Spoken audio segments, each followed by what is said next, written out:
This song, so I'm going to bring them out and we're going to have some fun. We've got the writer of Batman vs. Teenage Mutant Ninja Turtles and our co-writer for this film, Marley Halpern Grazer.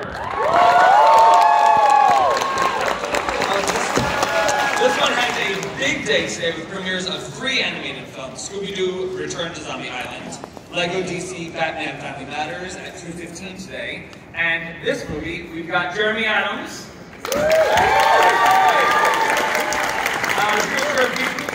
And producer director here, Jeffrey Bendicow. All right, you know him from Serenity, and the voice of Nightwing in the DC Universe movies, and today's movie, Nightwing, Shawn Maher. All right, she is on, you've heard her on DC Superhero Girls, The Fairly Odd Parents, and the last 19 years voicing Daphne in the Scooby-Doo movies. Today she's a very different Mrs. Claus, Grey Griffin.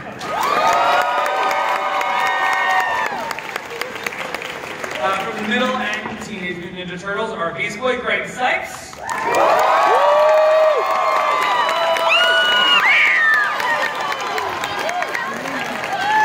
And Wingman.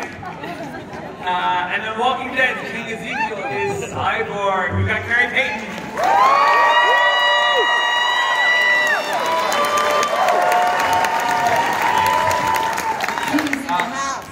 We've got this one, everything from Adventure Time to Groundhog Day, and of course, Starfire all over the place, Hynden Walsh.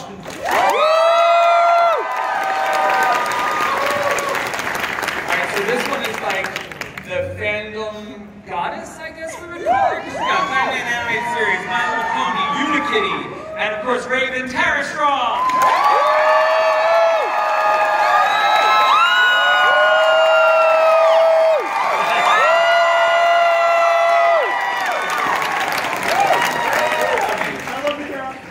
Alright, so for the filmmakers, for you guys, what was the genesis? Where did you come up with this idea of getting these two teams? You know, there's a dude that you're missing out on, dude. Who are we missing? There might be one Scott Moville Robin!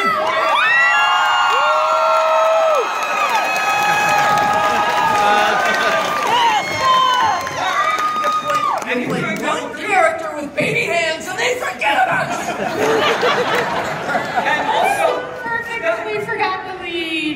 Scott, you're also doing Batman Family Matters later today. I am. We'll be hanging out with anybody who's hanging out for the next one. We're screening Batman Family Matters and then doing the panel right here, right? Excellent, yes. Oh, all right. Sorry about that. Yes, we didn't even have as many chairs as we needed. So, okay, so guys, well, how did this come together? How did you come up with this idea? And how did you get the allowance to do it?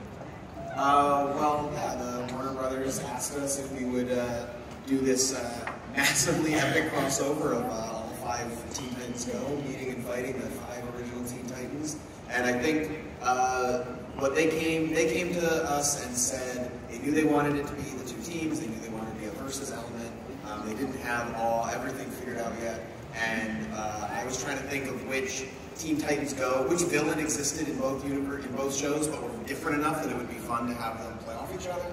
And that was the 2 Trigons. Once it's the 2 Trigons, it feels like it should be a Raven story, and the whole thing will from there. And the 5 hours of free time that Marley had while we were working on Teen Titans Go to the movie. Yes. Roughly like 4 a.m. when we were both drinking coffee, we got to have straight meetings. That is true.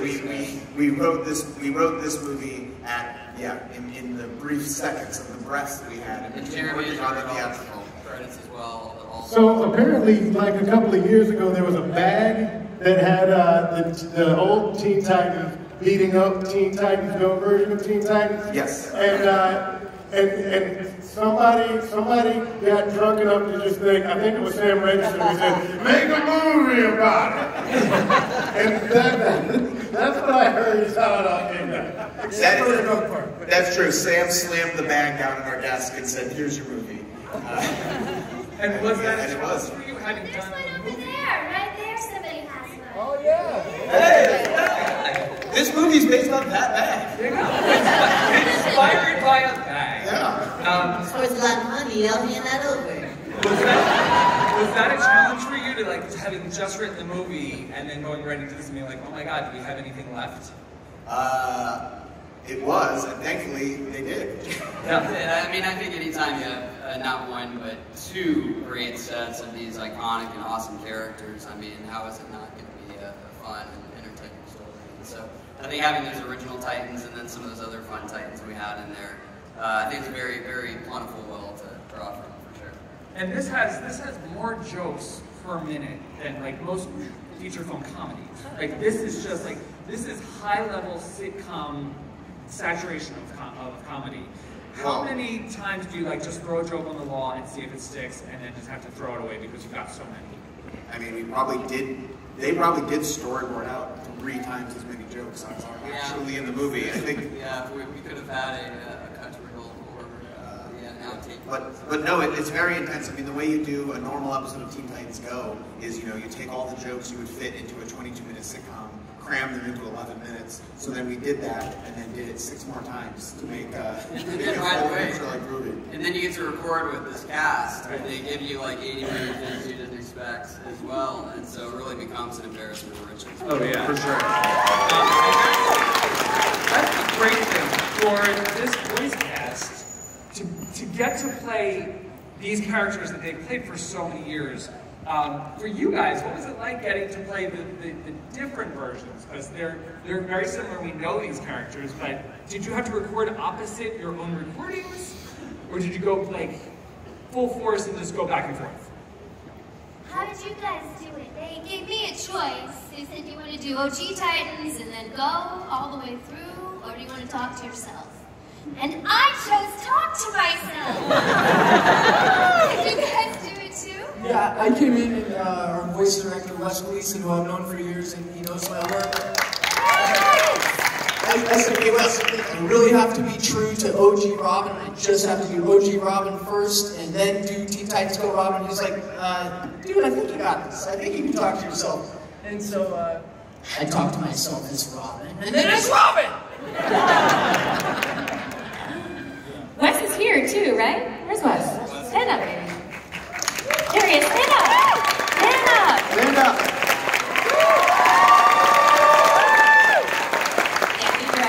I will say, we all have such an affinity for OG, and it's like riding a bike. Like, we just stepped right back into those shoes that mean so much to us. We've been doing the show for, what, 19 years? And whenever we get the chance to play these characters who are so meaningful to us, so authentic to us, and for those people, you know, that love the original Teen Titans, obviously you're not disappointed, right? You got to see them. And then the new Titans, it was funny, so it was like this perfect dichotomy of serious and funny. And we're so grateful to you guys for sticking with us and for loving both and embracing both, so thank you guys so much for loving us both. A round of applause for Mom Ontario. That was Ontario. I love watching Brady on the screen, all you Ravens see there. But that was my first time watching the movie, and it was with you all, and it was so enjoyable to just kind of ride the wave. So did any of you ever record together on this one?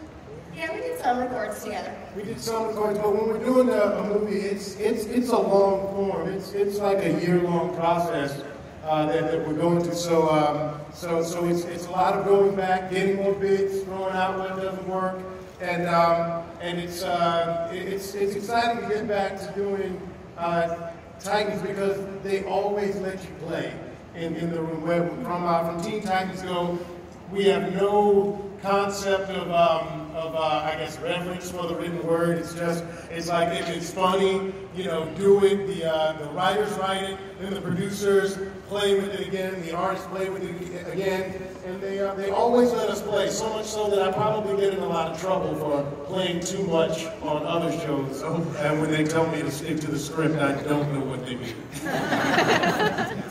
Santa and Mrs. Claus actually did get to record together, which was pretty fun. I'm pretty sure there's a spin-off movie being planned. Holiday special? Yes, yeah. Well, Robert Morse played Santa Claus, and I'm such a big Mad Men fan. You know the guy who owned all the advertising agencies on that show? It's always in his socks with all the Asian art everywhere. Anyway, I was a huge fan, so I was like, oh my God, starstruck. And then he said, who are you playing? And I said, I'm playing your wife. He's like, oh, that Hollywood casting, man.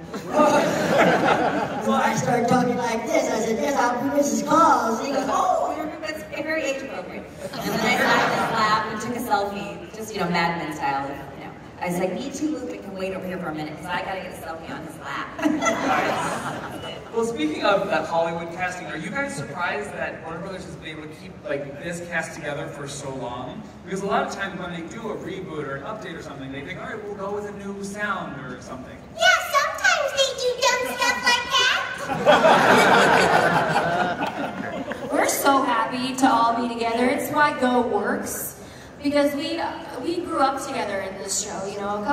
Kari and Greg was their first show. Greg was really green.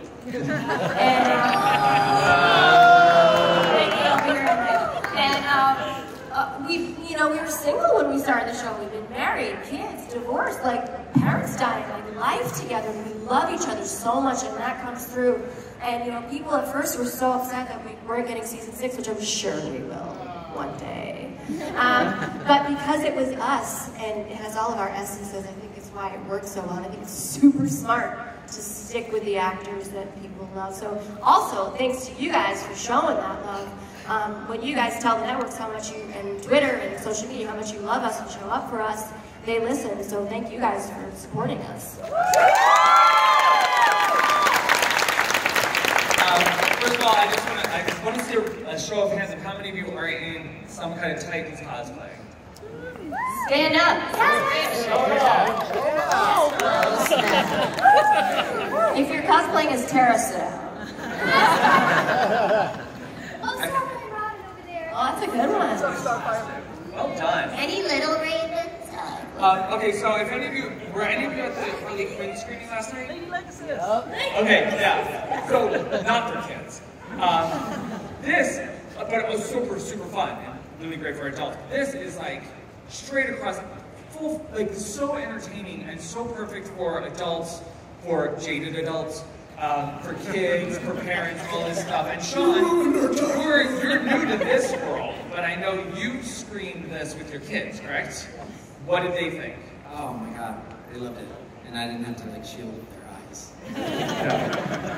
Have they said like, you need to do more of those? Get in there? They were wondering why I wasn't in more of it. But they, actually, I'm pretty sure that my son now doesn't believe in Santa Claus. He did until he watched our show. I was just very, very afraid, as he should have. And was working on this and recording this any different from the DC animated films you've done? No, I mean, I think that was the sort of the genius of the humor. It's like there was Nightwing in his stoic, brooding, super serious, super hero mode with a mess of this in the backdrop. So I think that I thought it was remarkable. We tried so hard to sneak in a fun PG-13 line or two that Sean gave us that was hysterical. Oh, I dropped. Fortunately, powers that be came down on that one, but... So yeah, was there anything you wanted to do that you didn't get to do on this? Because it feels like you got so much into it. I think that's the only thing. I think it would have been so much fun to have cursed. Yeah. A little bit of a potty mouth. But as far as... I heard Weird Al really loved the movie a lot, too.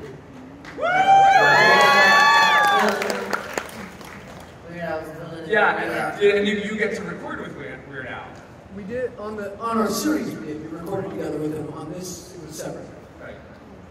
Yeah, he got up the accordion and just shredded, man. It was amazing. So for the Teen Titans, what characteristic of your two characters do you find most entertaining to play? I don't know. I'll jump in. For the original OG Robin, I really love how determined he is and how focused he is at fighting evil. And for the Go Robin, I love how determined and focused he is to have everybody listen to his plan! Is it a question? What is the characteristic of both of your characters that you really enjoy playing? I know. Pick me. When I first tried out for Teen Titans, I thought I was going to book Starfire, because literally the character description said she's a grown-up Bubbles, and I'm like, well, I'm a grown-up Bubbles, so I'm going to book that. And she's so sparkly and sunny and happy, and of course I can imagine it not being this beautiful girl beside me, but like Raven is so not who I am in my normal life. I'm pretty sunny and sparkly and happy and positive. So it's fun to play like that sort of dichotomy of who I am and happy inside, and this really serious, sad, like whatever, nothing bothers her kind of person. And watching the two of them together from Go and the original, like we do the original recordings, we do a few sessions, and then we get to do ADR where we fix dialogue, add extra action. It was the first time I had seen them animated side by side. And you guys don't know this, but I took screenshots of it. I'm not posting it during. It was so cute. You see the old Raven and the new Raven in the street when they're talking, and she's trying to help her out like that needs to be on a t-shirt. It was just so cute, and I love that sort of dark, brooding side to her, because I typically don't really go there on the outside. But that necessity to just be alone for a minute and meditate and think I really relate to. I love the aspect that keeps me employed for almost 20 years. I think I'm going to continue to enjoy that for as long as humanly possible. Joy. Yeah, that's my answer. I like both Starfire, so everything is based in joy and love and kindness and yeah. So all the different Beast Boys that I play, I kind of pick an animal that inspires all the different versions. Can anybody guess what the original Teen Titans Beast Boys, the animal behind that one? Elephant. Monkey. Gorilla. I mean, he's all animals all the time. He's a monkey. Dog. For the first original one. What about Teen Titans Go Beast Boy? Anybody got ideas what animal I picked? Hyena. Well, I mean, he's all animals all the time. Speaking of animals, I just want to take a moment to let you all know that Greg Sykes' dog, Wingman, has fallen asleep on my lap during this meeting. My daddy's so boring. He's a Zen master. Actually, every session that we're in together, he sits right behind me on the chair and zens out and goes into a deep meditative sleep. And so I have to ask Greg, you know, when a lot of us that have dogs or pets or whatever, when you talk to your dog or your pet or whatever you love, you have your pet voice. What is your pet voice to your dog? Oh my It's God. the exact same voice he always has. Exactly. He comes, yeah. He's asleep on my lap during the panel. Everybody say hi, Wingman. He loves you. On the new Instagram Beast Boy gift, Beast Boy basically turns into Wingman, so you should get it. Just say no. Wingman wants to marry me. We're in love. I love Tara so This much. happens every recording session. Sometimes the next get on mine. It's not my name. She's his favorite mama to kiss. So going back to recording sessions, Wingman comes in the booth with Greg. It's the craziest thing. well, that's the thing. Like when you get these people together for any kind of project, like when you get them all in the room, who's in charge of wrangling them? Not me. It's that gentleman West. It's Wes. That's why we all asked Wes to stand up, because he works really hard. So you get hazard pay. You do get in trouble. Did you guys see the 200th episode? It was so great when they animated us meeting our animated selves. So cool. And like me and Greg are taking selfies the whole time. Like, so weird. We never do that. So did you guys sit? I want a little credit, because I take care of Greg a lot. I'm always, it's just like the number signs for a minute. When you guys were animated for the 200s, did you sit for the animators, or did they just know? Nah, what you got? Yeah, they used to see us, man. It's not like a painting. Okay, so Kevin Michael Richardson, who voiced Trigon, couldn't be here today. Because he's not winning any nomination. He's doing double duty like you guys. What was it like working with him in the booth? Oh my God! You know what? You can't get anything done with Kevin in the room. He's the funniest man alive. If it takes a half hour, it will take 8 hours with Kevin in the room because it is just constant, like, laughing out loud. There is not a moment that I've been in the booth with Kevin where I'm not walking out like with tears of laughter. Honestly, with all of these, with Gray as well. Gray's ridiculous.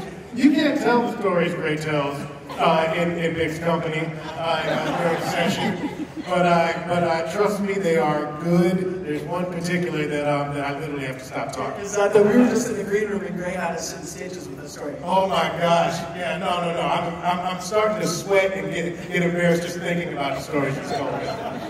Carrie, a lot of shows and a lot of movies, when they do voiceover work, people can record it from remote locations, like on their phones or another studio. Have you ever recorded anything in your Walking Dead garb? No. Okay. No, and I'm glad to, because I'd much rather be in the. This is one of the few shows I think that they really encourage us being together and doing it in the booth there. And once we get a great synergy. We play off each other well. Like I said, we go off script a lot, probably a little too much. We could probably get done a lot faster if we just stuck to it. But I think there's some magic in that, to staying and doing it together.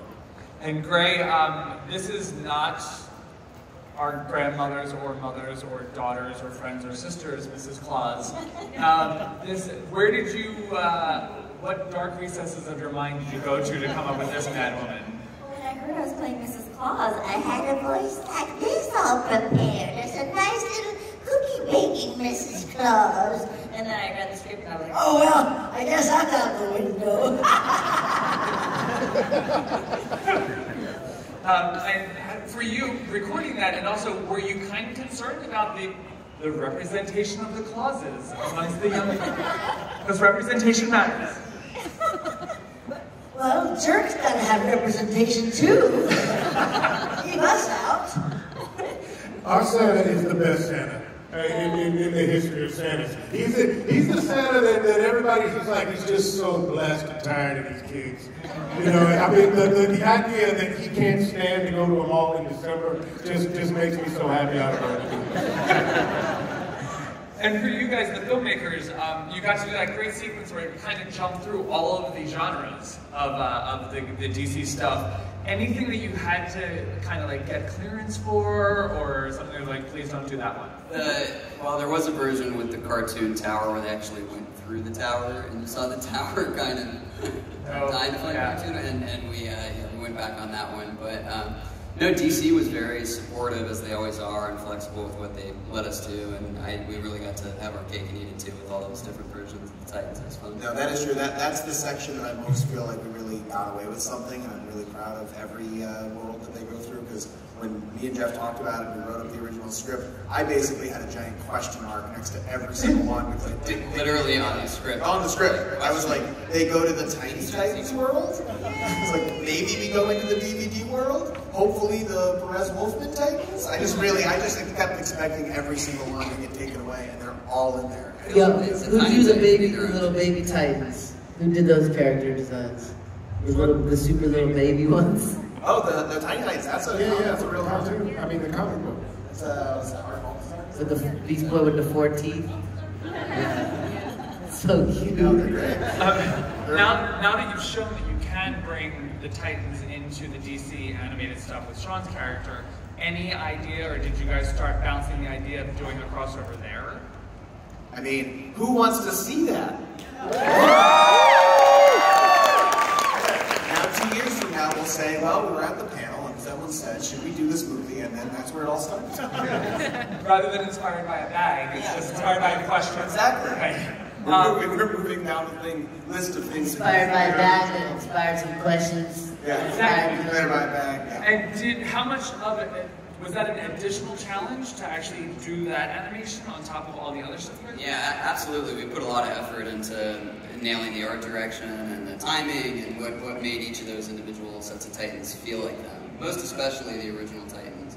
But that was a really fun thing, even to go into the black and white world and throw on some film green and Unfortunately, there were a lot of laughs in the room, but there was some great ADR and voiceover done for each different version of the Titans. So when you guys go out and buy the DVD, be sure and put in an ear and listen to, because each of those sets of Titans has their own vocal styling. I hope everyone noticed, because it looks so great on the big screen, that when the old cartoon, like the Fleischer old Disney cartoon Titans are back in the regular world, they have flickering film grain on them, but nobody else does. It's really, really amazing. Okay, so we're going to go to some audience questions.